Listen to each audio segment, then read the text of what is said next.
All right. Welcome, everyone. Good morning, afternoon, everyone. It's an absolute pleasure to welcome you to today's panel discussion, The Art of Listening, Stories of Authenticity and Resilience. Our panelists today come from diverse backgrounds, each bringing their unique experiences and insights to this conversation. I'm excited for us to dive deep into this rich topic because faith, spirituality, and mental health intersects in the lives of our individuals, in our individual lives and the organizations. We'll be talking about faith and its role in mental health, leadership, and how it impacts our mindset in today's rapidly evolving world. Let's begin by asking each of our distinguished panelists to introduce themselves to our audience. Please share a bit about who you are and what brings you to this conversation today. Let's start with Wendy. Hello, good morning, everybody. So I am Wendy Page Sterling, and I help high achieving women learn how to trust themselves unapologetically so that they can scale their success and their business with ease. I blend together energy work, strategy, and deep self-trust to guide leaders through any resistance, limiting beliefs, so that they can make the boldest decisions so that the wealth they create is fully aligned with who it is that they are. So thank you for having me, Kim. Yeah, so tell us a little bit about your journey as a thought leader. Yeah, so I mean, my journey unexpectedly as a thought leader started about a decade ago. I went through a very unexpected divorce, which pretty much pulled the rug out from underneath me of my life. And it got me into a place of realizing that I had become a version of myself that everyone else had expected. And I had become, or I had really been for about 4 decades, I had been a people pleaser. And it was that moment that I felt my intuition speaking to me and saying, Wendy, it's time for you to stand in your power. It's time for you to really be all of who it is that you are. And ultimately, what that taught me was that I had a voice and I had a lot of really important things that I not only wanted to say, but there were things that I was put on this planet to guide clients through. And so I not only decided to leave corporate, but I decided to become an entrepreneur and become a coach for those people who wanted to do exactly what I did, which was to really stand in their power, which to me is what leadership is all about. It's about listening to yourself. It's about listening to others, and it's about really giving others permission to do the same. I love that. All right, so Alexandra, can you tell a little bit about yourself and your journey as a thought leader? Sure. Thanks for having me, Kim and Wendy. So much of what you just said really resonates with me so very much. Well, my name is Alexandra here, and I'm an education pioneer, founder of Always Meaningful Education, and author and also a coach. And my personal journey was really that brought me really to birth aim was rooted in listening to myself and realizing that once I became aware of the dialogue in my mind, I was able to recognize how limiting it was. So the journey was for me was really listening to myself and identifying the beliefs that weren't serving me and then replacing them with beliefs that do. And I try to bring that to my students and my clients. I love that. I've been in the industry for over 35 years, just like both of you in a long-term, very vested with business. And I call myself, when I got out of it and moved into the entrepreneur world, I was the Tin Man. And really what a tin man woman, right? Where I had guarded my heart throughout my 35 years, and I've learned so well to protect that, that it's taken me about a year and a half to actually unprotect that, to take that shield off. No one actually to have that, because that's a safeguard. But that really resonates. So thank you so much for being here today. So it's clear that each of you bring valuable perspective on today's topic, and I can't wait to explore these themes with you. So let's dive right into the questions. So let's start with a foundational question. In today's fast-paced world, faith and spirituality can often be overlooked when we think about mental health. So Alexandra, How do you see faith and spirituality influencing mental health, especially in the world that's always rushing and constantly demanding more of us? Great question. Well, first of all, let me just say that faith is transformative. For me, at 35, after over a decade on medication for mental health, I encountered a different perspective on spirituality. And it was one that emphasized unconditional love rather than judgment. And it taught me that what I sought was inside of me rather than some far off, out of reach entity. And that realization shifted everything for me. Within 3 months, I was medication free. And 15 years later, I continue to cultivate strength for both mental and physical well being. I believe that listening to yourself, to wisdom, to faith, it creates space for healing. And research is backing this up. I just heard a lecture from a Harvard professor named Arthur Brooks recently, and he was sharing how he and his colleagues have been researching happiness. And they found that 4 daily habits that cultivate happiness are faith, family, friendship, and meaningful work. And I feel certainly like I'm living proof that faith can shape and create mental resilience. Yeah, that's an important point, and I'm curious to hear from you, Wendy. What are your thoughts on the connection between faith and mental health in our current, often overwhelming world? Yeah, and Alexandra, I agree with so much of what you said. And similarly, I'm like, even with what you just said, I'm like, oh my God, we need to talk after this. But we do live in such a fast-paced world, a world that I find almost glorifies the hustle and the speed and external success. And when achievement is measured that way, what I find is that faith is what always brings me back, almost like an anchor. It brings me back to my own inner peace and my ability to tap into myself and trusting my body with the signals that my body is telling me. And so, when we're moving through life, listen, I'm a mom, I'm an entrepreneur, I have a stepson, I have a partner, I mean, I'm a daughter. We're all wearing multiple hats every single day, right? So we're all trying to check stuff off of our list. We've got all these things to do. And so it's so easy for us to default into that place of stress and anxiety and doubt.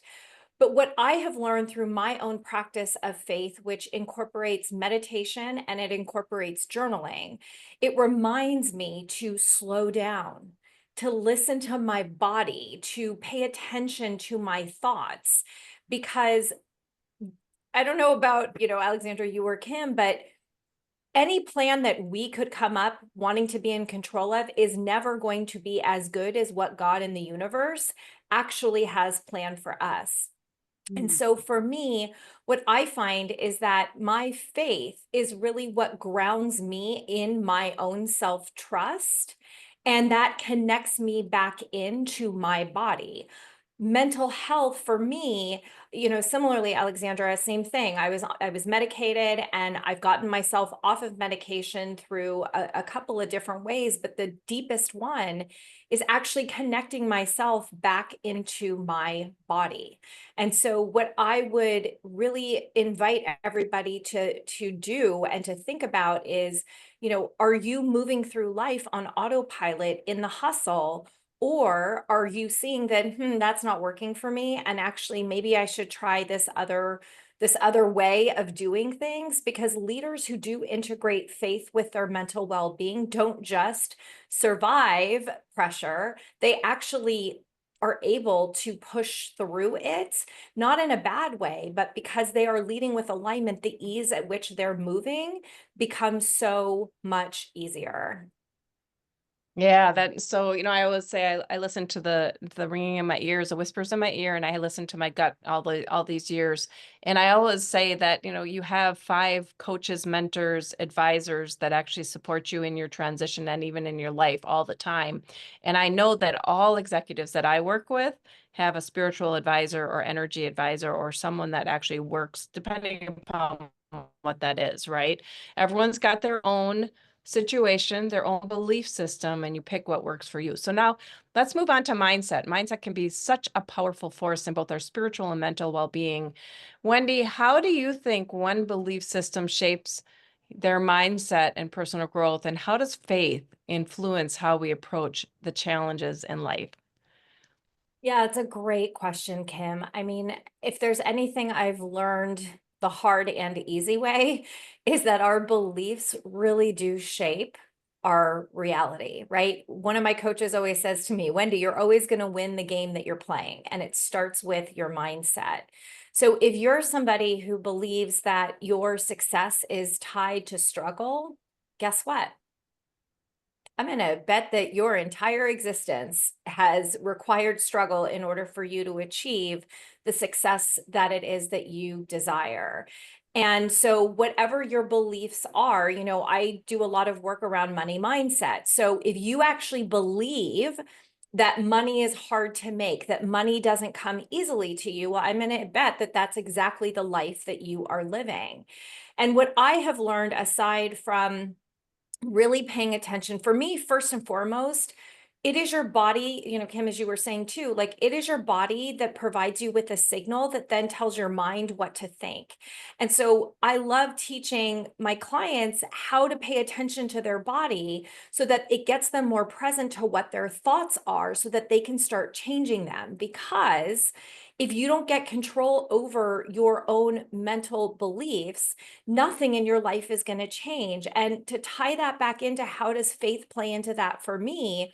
Well, I can tell you from my own experience is that what faith has taught me is to actually trust in the unknown, in the unseen, because to me, those possibilities always, right? Always provide even more and greater than anything I probably could have controlled to create myself. And so the faith that we get to incorporate into our mindset and our belief system is really it's teaching us to trust in a new way of creating your own personal growth and success. And I will tell you guys, I preach this all day every day. The people who are the most successful, it's not because they have the perfect strategy. You could take any strategy out there and make it work for you. The problem is your mindset is disconnected from what it is that you desire to create. So when you shift your mindset, right, and you think things differently, then the strategy is going to work for you. So again, shift your belief first and then notice and see how easily the actions will start to fall into place. Yeah, that's a fascinating point about the role of belief system and personal growth. And Alexandra, from your perspective, how do you see faith shaping the mindset of individuals, especially in challenging times? Does faith act as a framework for resilience? That's a great question. First, I just want to say that I really believed in everything that Wendy just said. It was like coming right from my heart. Um, I wanted to piggyback on a couple of things that she said, if that's okay with you, Kim. Perfect. Particularly with regard to mindset.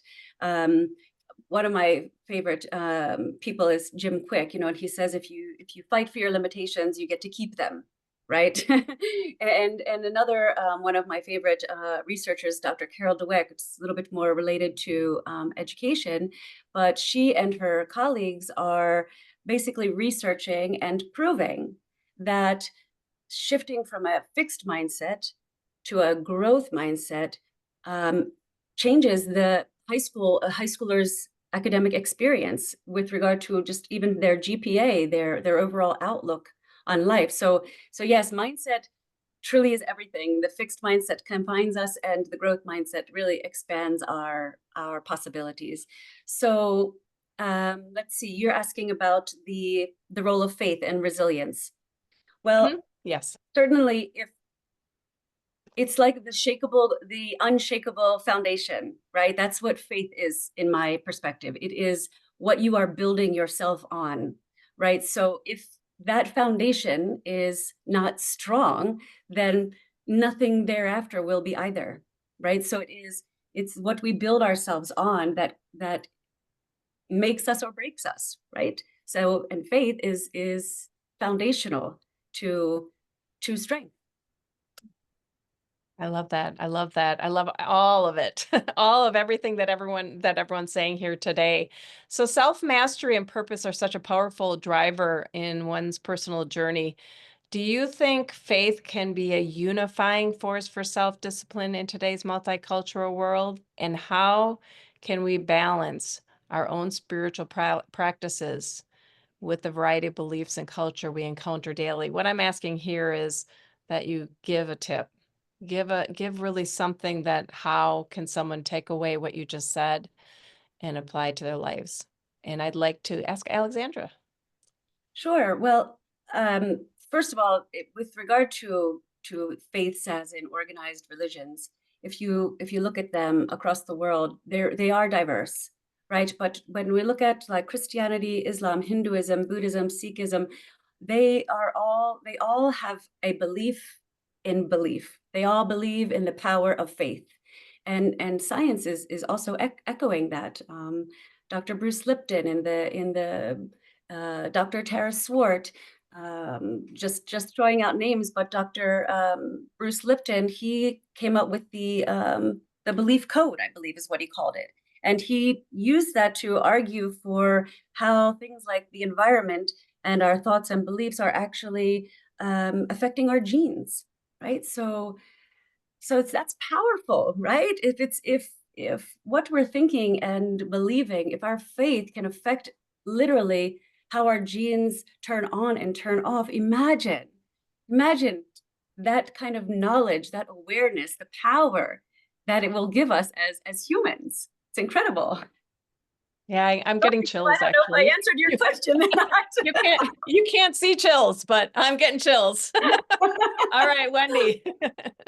Yeah, no, same thing. I got like full body chills, Alexandra, as you were talking and with what you were saying. I'm going to answer it this way, right? So for me, I'm a recovering perfectionist. And what I've learned the hard way is that self-mastery is not actually about perfection. It's all about alignment. And to come back to a lot of what I keep saying is that, you know, my faith has taught me to listen to what feels right for me, not to listen to what is expected or what other people think, right? And so what I have learned is that when you start to trust yourself, the faith and the discipline that you are seeking is actually going to come a lot more easily. So it's not about forcing yourself to like stay in these rigid rules, right? It's actually about staying devoted to what really truly matters for you. So when you move when you move from the place of trust instead of control, right? Type A personality, love being in control. But when I surrender and trust, right, I'm not wasting my energy second guessing, overthinking, asking other people what it is that they think. And in the diverse world that we do live in, you know, faith keeps me anchored in my own truth, not somebody else's expectations. And it reminds me that like your purpose isn't something you should be chasing. It's something Right. you claim, right? Mhm. Feel the power in that. And so what I would invite each and every one of you guys to ask yourself is this question, okay? What is it that I get to start trusting? That's it. What have I not been listening to that I now get to listen to and start trusting? Because the flow will come from there, right? And it will guide you through every action from a place of alignment and ease instead of like running around with a chicken with its head cut off. Yeah, I love that. So, there's a balance where there is consistency, where you're putting consistency in place, but that first grounding is very important. And if you're constantly looking for that, like you said, with a chicken, like a chicken with their head cut off, there is no really direction. So you might be putting consistency in place, but it's going all over the place. But thank you to all our panelists for such a thoughtful, profound response today. All these responses were amazing. It's clear that faith, mindset, leadership, and mental health are intricately intertwined. And there's so much that we can learn from each other. As we continue navigating this fast-paced world, it's important to remember the power of pausing, listening, and reflecting, whether through faith, mental health practices, or simply connecting with others on a deeper level. I hope today's discussion leaves you feeling inspired to bring more intention into your life, leadership, and practices. Let's keep the conversation going and continue to support each other's journey towards authenticity, resilience, and growth.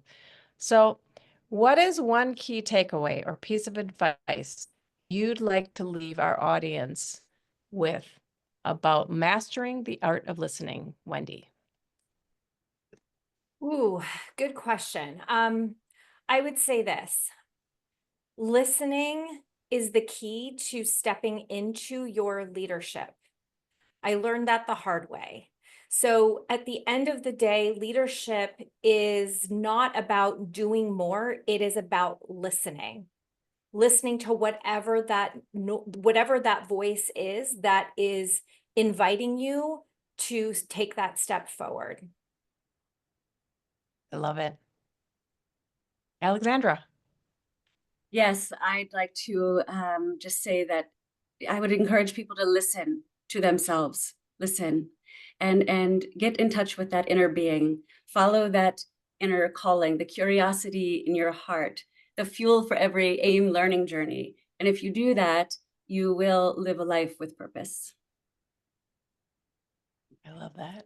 Well, thank you to our incredible panelists for sharing their wisdom and insights. And thank you to our audience for being part of this conversation. If today's discussion resonated with you, take a moment to practice deep listening in your next conversation. It might just change everything. Continue the conversation with us. Share your biggest insight in the comments. Don't forget to like, share, or follow more discussions that help you grow as a leader and storyteller. Till next time.